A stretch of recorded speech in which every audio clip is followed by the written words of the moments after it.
বিশ্বাস করুন, কোরআন আমার সামনে, আল্লাহর কসম, কোন জীবিত পীর, কোন মৃত্যু পীর আমার ভাগ্যের ভালো বা মন্দ করার কোন অধিকার রাখে না। কোন পীর ফু দিয়ে আমার ভাগ্যকে ভালো বানাই দিতে পারবে না, এবং আমার একটা চুলও বাঁকাও করতে পারবে না। যা চাবার আল্লাহর কাছে চাইতে হবে। ওয়াইজা সাআলতা ফাসআলিল্লাহ ওয়াইজা ইসতাআনতা ফাসতাইন বিল্লাহ। যা কিছু চাওয়ার আল্লাহর কাছে চাও, যা কিছু বলার আল্লাহকে বলো। সব কিছু করার মালিক তিনি, সুবহানাল্লাহ বলেন। এই জন্য মাজারের সাথে মুসলমানদের সম্পর্ক হবে না, মুসলমানদের সম্পর্ক হবে মসজিদের সাথে। কিসের সাথে বলেন জোরে? আপনি কোন অসুবিধায় পড়েছেন, মাজলুম হয়েছেন, অত্যাচারিত হয়েছেন, চাকরির সমস্যা হয়েছে, ঘরে খাবার নাই, অসুখ বিসুখ হয়েছে, নানান ধরনের সমস্যায় পড়েছেন, কোন মাজার নয়, কোন পীর নয়, মসজিদের ভিতরে চলে যান, উযু করে মসজিদে ঢুকে 2 রাকাত কাজায়ে হাজাতের নামাজ পড়েন।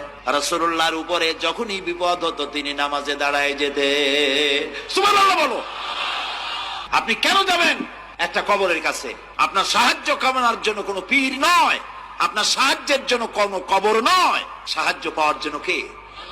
আল্লাহ চান আপনার ঈমানটা খালেস হোক। আল্লাহ তাআলা এটা বরদাস্ত করতে পারেন না যে মানুষ কারো কাছে গিয়া আরেকজনের কাছে গিয়ে নথি স্বীকার করুক। আল্লাহ সহ্য করেন। ইন্না শিরকা লাযুলমুন আযীম। শিরক হচ্ছে মস্ত বড় জুলম, অত্যাচার। আল্লাহ সব থেকে অপছন্দ করেন কোন গুনাহ বলেন?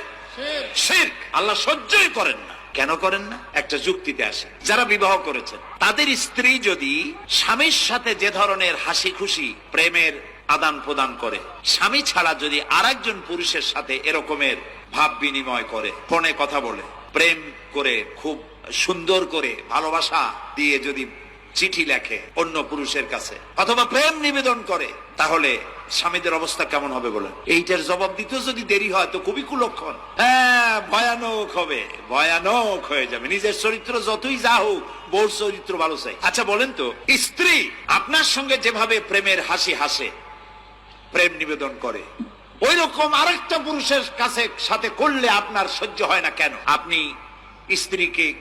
স্ত্রীর উপরে আপনার অধিকারটা কতখানি, কি জন্যে? আপনার স্ত্রীর যে হাসি, যে মিষ্টি হাসি, যা আপনার প্রাণ কেড়ে নেয়, ওই হাসিতে আপনার কোনো অবদান আছে বলেন? তার যে টানা টানা চোখ, সুন্দর ভ্রু, মাথায় অনেক লম্বা চুল, শরীরটা সুন্দর, যৌবন, রূপ, এর ভেতরে আপনার কোনো অবদান আছে? হ্যাঁ আছে, একটু তো আছেই।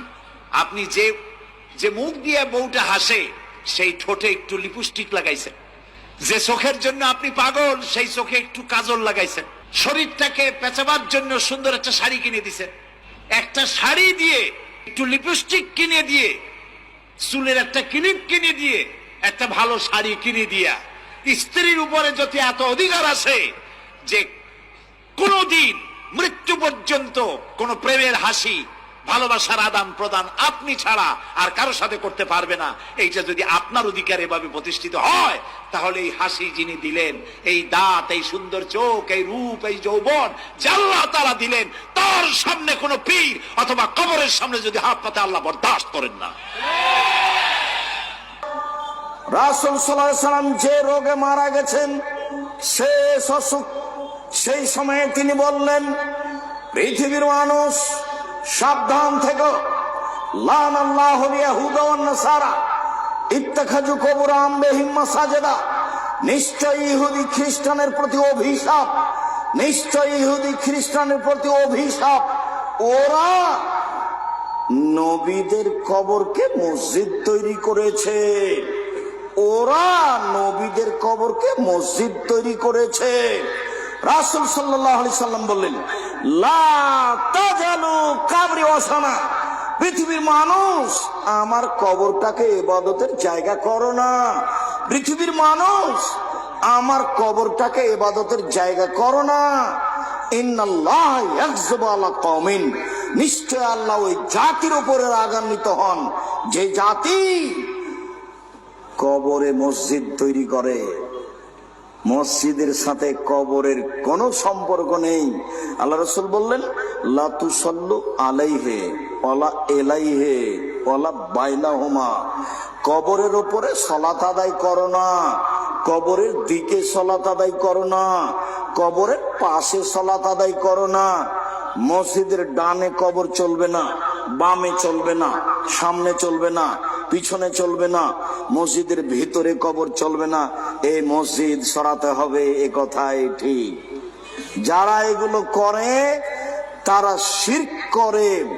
কবরস্থানে যাওয়া শিরক, কবরের কাছে কিছু চাওয়া শিরক, কবরকে মূল্যায়ন করা শিরক, পীরের কাছে কিছু চাওয়া শিরক, কবরে মানত মানা শিরক। এগুলো হচ্ছে বড় বড় শিরক। রাসূল সাল্লাল্লাহু আলাইহি সাল্লাম যখন কাবা ঘরে ঢুকলেন, তখন কাবা ঘরে কতটি মূর্তি ছিল? 360টি। রাসূলের হাতে একটা ছিল লাঠি। তিনি আঘাত করে মূর্তিগুলি ভাঙতে লাগলেন আর মুখে বলতে লাগলেন, জাল হক এসেছে সত্য, ওয়াজাকাল বাতিল চলে গেছে মিথ্যা, ইন্নাল বাতিলা নিশ্চয় মিথ্যা, কানা যাহুকা চিরদিন মিথ্যা।